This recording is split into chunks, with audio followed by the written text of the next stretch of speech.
All right. Good day, everybody, and welcome to LWN's Headline Hits. Today is Tuesday, January the 25th, 2022.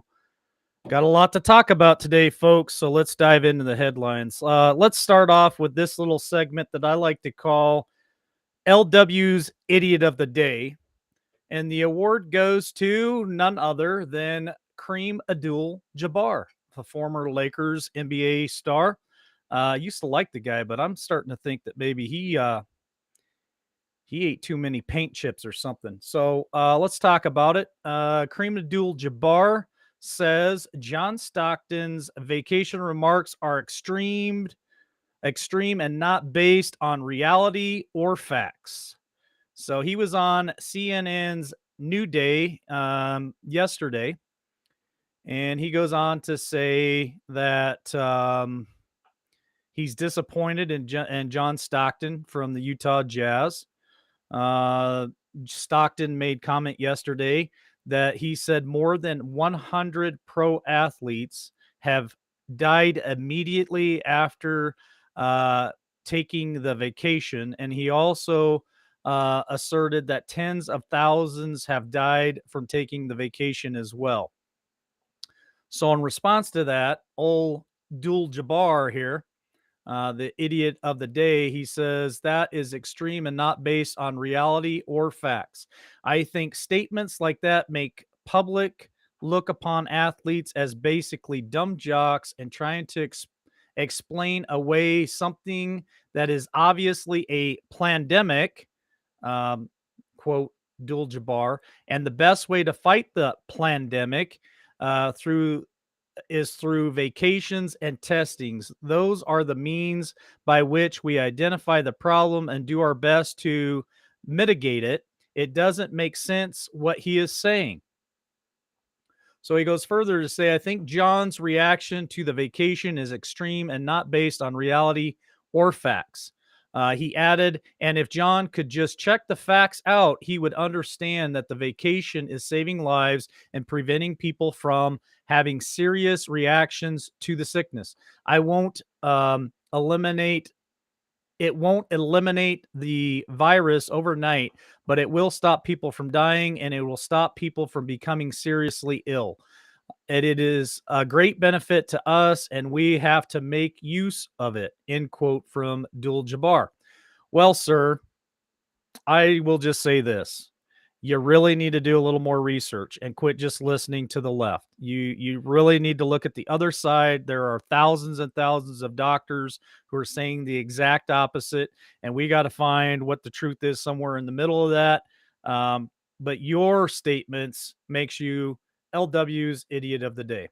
All right, let's move on to the next headline to a couple more idiots. And this is very important. So I read this entire article, and at the very bottom, I'm going to bring something up that you all need to pay attention to. All right, Amazon, Facebook spend millions of dollars lobbying Congress for more legal immigration and amnesty for illegal aliens. So, two of the nation's largest tech conglomerates, Amazon and Facebook, spent millions last year lobbying members of Congress to back legislation expanding legal immigration levels and amnesty for illegals, the records show. So, what did they spend? Well, last year, Amazon spent $20.3 million on lobbying lawmakers, and Facebook similar spent $20.1 million on lobbyists.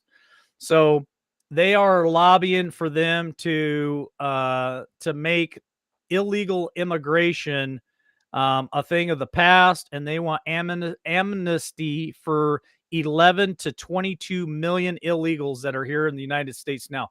They also want cheap labor. So they are pushing and lobbying for a green card.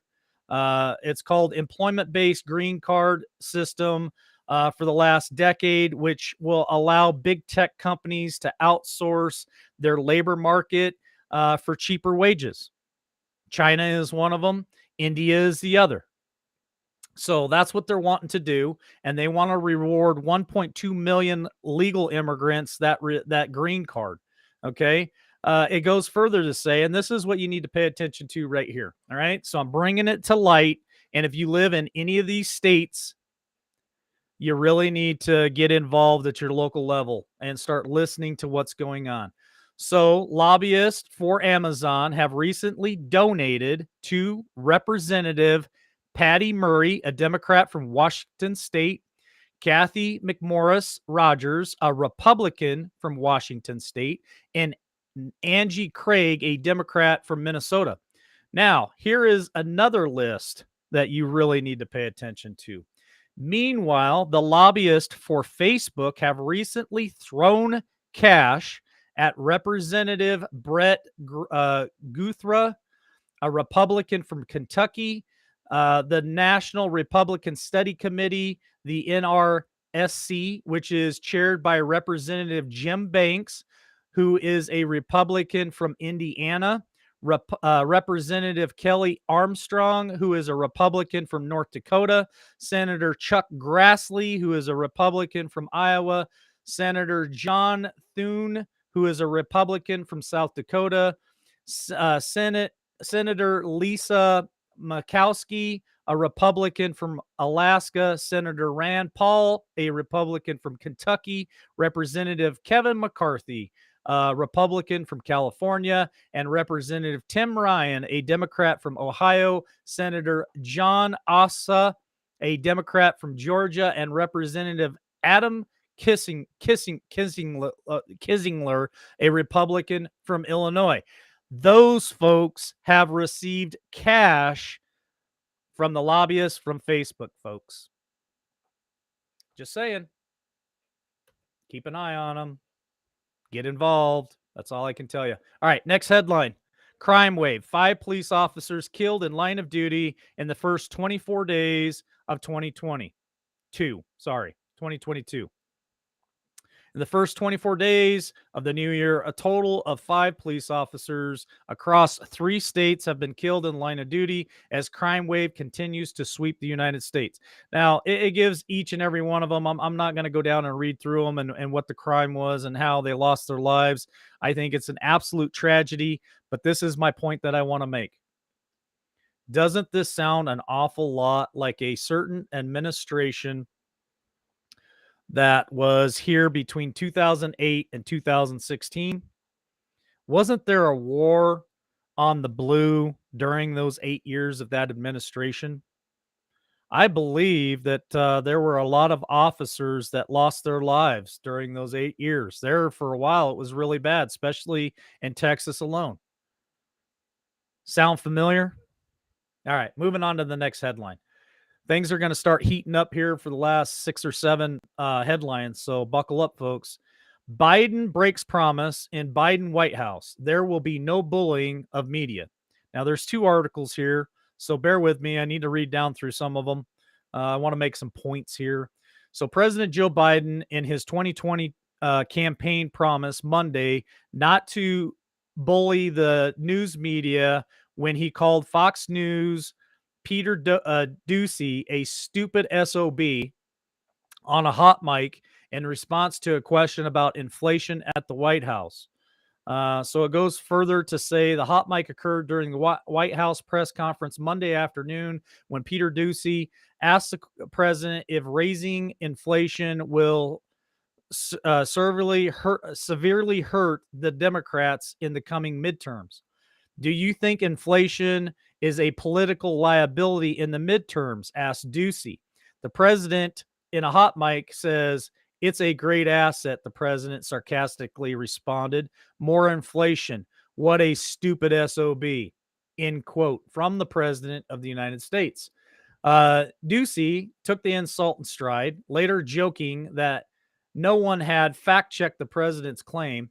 On Fox News, Hannity, Ducey revealed that the president had called him to tell him the insult was not personal, pal, though he stopped short of saying that Biden had apologized. Biden's insult was only the latest example of his hot mic gaffes. I want to hit on a couple other ones here, so hold on. with me for just a second here. In a Biden White House, there will be no bullying of the media and the press room uh, demeanor and or mean tweets, and that's what he put out in 2020 on the campaign trail. In the statement, World Press Freedom Day in May of 2020, Biden attacked Trump and promised never to bully the media. So that was May of 2020.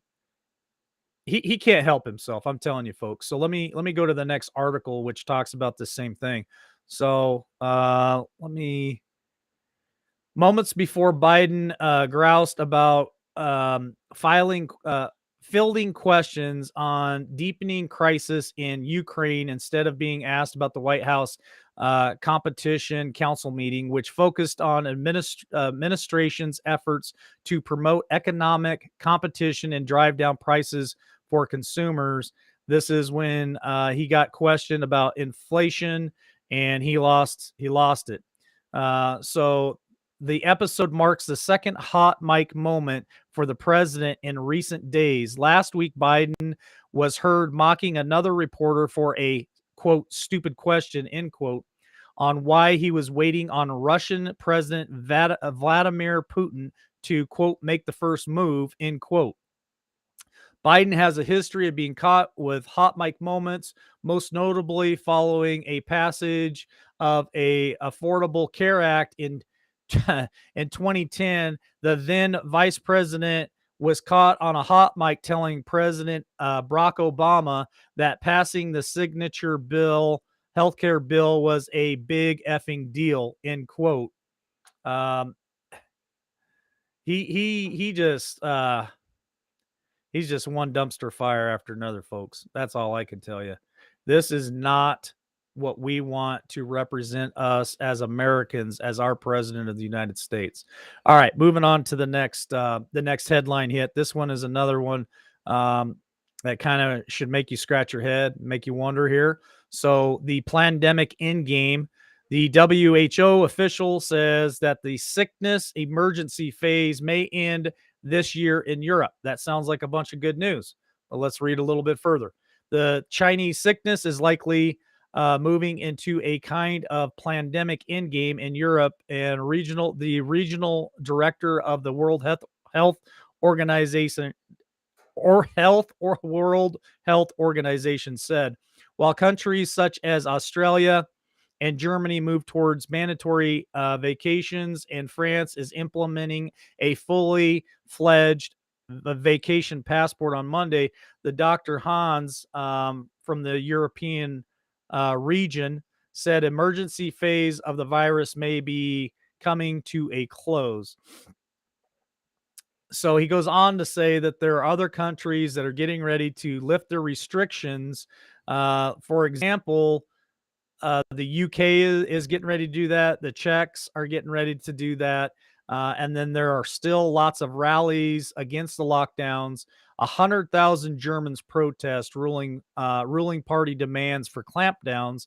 And then further down here, you have Belgium, who has clashed with cops with protests of over 50,000 people for anti-vacation passport rally. So still a lot going on. We got to keep our eye on that. It's a lot of breaking stuff going on right now. I heard that yesterday the Supreme Court in Pennsylvania and New York, the Supreme Courts for New York and Pennsylvania yesterday has now come out with a ruling that says any mandate or restrictions, any diaper wearing or any of that stuff is unconstitutional. Unconstitutional. That's in New York and PA. So keep an eye on that, folks. There are lots of things developing. Okay, this one here kind of caught my eye this morning. South Korea pays Iran's UN dues, letting it back in. So what's that all about? Well, South Korean government on Friday paid $18 million toward Iran's delinquent UN, United Nations General Assembly dues, using Iranian funds frozen in South Korea by U.S. sanctions meant to discourage Tehran's nuclear proliferation for nuclear weapons. So the Trump administration had put sanctions on them, which actually froze assets up to $7 billion in South Korea's banks. So that happened back in May of 2018. All right. Well, now this administration started working with them like usual, and they have now given them some of their money so they can vote in the next U.S. Or UN General Assembly. What my concern is these sanctions were put on them because they were trying to perfect nuclear weapons, and now the Biden administration is starting to leak money to them. What's next? Right? We already rejoined the nuclear the nuclear deal as soon as he took office. So concerning things. All right, here we go. This is the stuff that you really need to pay attention to. So this is the breaking news. All right. Kamala Hills Up Harris warns Vladimir Putin of serious consequences if he invades the Ukraine. So let's read some more here. Vice President Kamala Hills Up Harris warned Russian President Vladimir Putin from invading Ukraine on Tuesday in an interview in Wisconsin. So if Russia and Vladimir Putin violate um, the sanctuary and the territorial integrity of Ukraine, there's going to be some serious consequences, and we are very clear about that, says Harris in the Milwaukee Journal Seminole. She also goes on to say that the commitment of the highest level response from the administration on the escalating tensions in Ukraine since President Joe Biden commented on it on the issue last week. Biden raised the alarm in Ukraine after he suggested it was a foregone conclusion that Putin would act in some way to challenge the nation's territorial boundaries. Now, this is coming from the president of the United States. This is quote from Biden. My guess is he will move in. He has to do something, end quote. That's what Biden said last Wednesday. So the Ukraine on Monday dismissed Biden's State Department's withdrawal of its families of U.S. embassies staffed in the Ukraine as premature and excessive. That's coming from Ukraine. They keep asking for sanctions on Russia, and the Biden administration is totally ignoring it. So, news of the State Department from the U.S. ordering family members of assembly of the embassy staff in the Ukraine to leave the country only further signaled that the U.S. is preparing for inevitable hostilities. All right. Now, we already know about the debacle that the Biden administration made of Afghanistan withdrawal. So now we're withdrawing from the Ukraine. So, quite frankly, these Americans are safer in the Ukraine than they are in Los Angeles or any other crime-ridden city of the U.S. And that comes from Zelensky, the president of the Ukraine. That's his statement. So let's go a little bit further in here. The next headline that I want to talk about is top Iranian prelate warns Russian enemy is on the verge. So the picture shows a bunch of jets firing off a bunch of stuff. I don't know what that's all about. It was taken, it looks like it was reported on January 25th of 2022. So the leader of the Ukrainian Greek Catholic Church is now warning of new dangers while insisting that the enemy is on the verge in reference to Russia. So this is coming from the Catholic Church in the Ukraine. And what this article is talking about is they're asking for prayer for world peace and peace in the Ukraine. Even Pope Francis has issued a response to the Russian military buildup in the Ukraine's border. Why we need to pray for so much peace in Ukraine today is because of the instability of the military on the border. So again, things are heating up on the border. Russia has over 100,000 soldiers now on the border, and now they are doing naval exercises in Antarctic or in the Arctic Sea, the Atlantic Sea, the Mediterranean, um, and there was one more body of water that the Russians are in right now. I'm sure that entails submarines and other things. So let me hit the last two headlines here. They all pertain to the same thing. So the White House to Americans, quote, leave now. That is coming from the press secretary, Jen Circleback Peppermint Patty here. She made the statement on Monday. So the White House press secretary on Monday told Americans to leave the Ukraine amid the Russian aggression. We're conveying to American citizens that they should leave now, end quote from Pulaski. They're doubling down on this, folks. So it's very concerning to me on what's going on over in the Ukraine. And wait till I get to the last headline here because I talked about this yesterday with John on Podbean. What some of the other actions could happen around the world. I'm going to talk about that next. So hold on here. So Biden also sent lethal aid to the Ukraine and deployed the USS Henry S. Truman aircraft carrier in the Mediterranean. NATO also deployed ships and fighter jets into the region. So NATO is now making moves. The U.S. is part of the NATO. I reported on this the other day. We have a destroyer division, which entails 5 of our Navy ships, including the USS Harry Truman. There's some destroyers with them too that are all headed to the Mediterranean. That came out from the White House and the Pentagon. So on Monday, the Pentagon announced that 8,500 U.S. troops would remain on alert, deployed to Eastern Europe. So now they're talking about moving in troops. And like I said, NATO is going to be a big part of this, pushing this. I think they're going to be ahead of the spear, to be honest with you. All right. What else did I want to talk about? Okay. So telling reports he may permit Russia. Okay. So, yeah. Listen to what Biden says. So he may permit Russia to make a minor incursion into the Ukraine, said Biden. Also predicted President Vladimir Putin would invade Russia.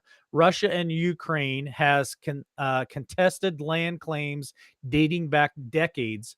Russia is threatening Ukraine with its military as it works with Germany to sell oil via the Nord Stream 2 pipeline, circuiting the Ukraine energy markets. So they're going around the Ukraine. We talked about this the other day. Biden went ahead and approved them putting this pipeline in all the way to China. So Russia's making a move right now. Germany, a NATO member, has reportedly denied pleas from the Biden administration to oppose Russian sanctions towards the Ukraine, but those pleas have gone unheard. All right, so it's heating up over there on the border, but this is something that really caught my attention this morning. This has been going on since October of 2021. So let's dive into this headline. Dozens of Chinese aircraft invade Taiwan airspace as White House is distracted with the Ukraine. Now we talked about this on Podbean yesterday. Me and John E. We talked about with the United States being part of a NATO movement over to the border in the Ukraine, that we're over there. We're putting, energy over there and resources over there. What does that signal to China, especially with the tensions that are mounting over in Taiwan? Well, here you go. It happens. It's happening right now. It happened yesterday. So the Chinese People Liberation Army Air Force, the PLAAF, sent a fleet of 39 aircraft into the southwest corner of Taiwan's Air Defense Identification Zone, the ADIZ, on Sunday, Taiwan's news reported. noting that the incursion marked the highest number of the PLAAF planes to enter Taiwan's ADIZ in a single day since October of 2021. The PLAAF ordered 24 J-16 fighter jets, 10 J-10 fighters, one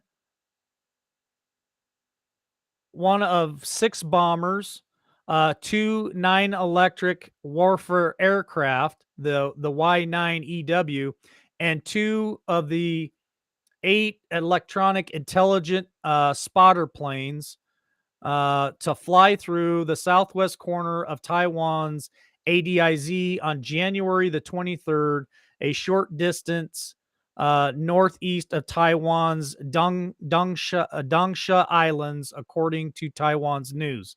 Now, I looked at the photos here, and these planes don't look real friendly. All right. I'm just saying that. I'm going to read a little bit more here because I think it's important.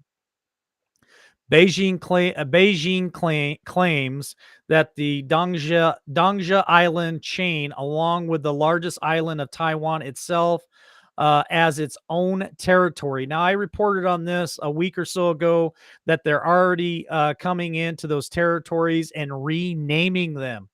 As they have stepped up military drills near the South China Sea, entitles in recent months in an effort to intimidate the president of Taiwan and accepting his sanctuary. They're basically they're infringing upon the borders. And this is an ongoing thing since October.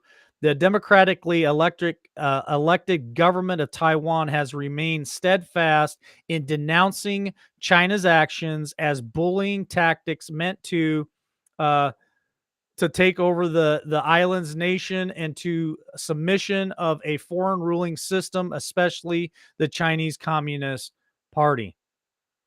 So Taiwan's Ministry of National Defense confirmed Sunday that the PLAAF incursion into Taiwan's ADIZ in a statement released at 10:45 p.m. local time. That same day, the ministry said it was responded to the violation of Taiwan's airspace and scrambled combat patrol aircraft, issuing radio warnings and deploying air defense system missiles. No shots were fired at the Chinese aircraft and have not been flying in Taiwan's airspace, but its ADIZ and border area Taiwan monitors and patrols that acts to give it more time to respond to any threats. So, I don't know, folks. I'm not a military expert, but I know a lot of this stuff goes on. I know that it kind of fizzles out at times. But I honestly think that things are heating up and heating up for a reason. And now China is making a move on Taiwan yet again, and they have been for quite a while now. But they're cranking it up, and I'm telling you right now, all the stuff that I'm reading, they're starting to even rename parts of Taiwan. So that is a big concern for me. And now the United States have moved Navy vessels into the Mediterranean. Russia is getting ready to come into the Ukraine. So I've got a couple of people working on this with me, checking it out. So if anything pops off or anything, I don't care what time of day or night it is. If there's anything that happens out of the ordinary that I think that you guys should be aware of or know, I already told a few of them. My phone ringer is on. I will pop up.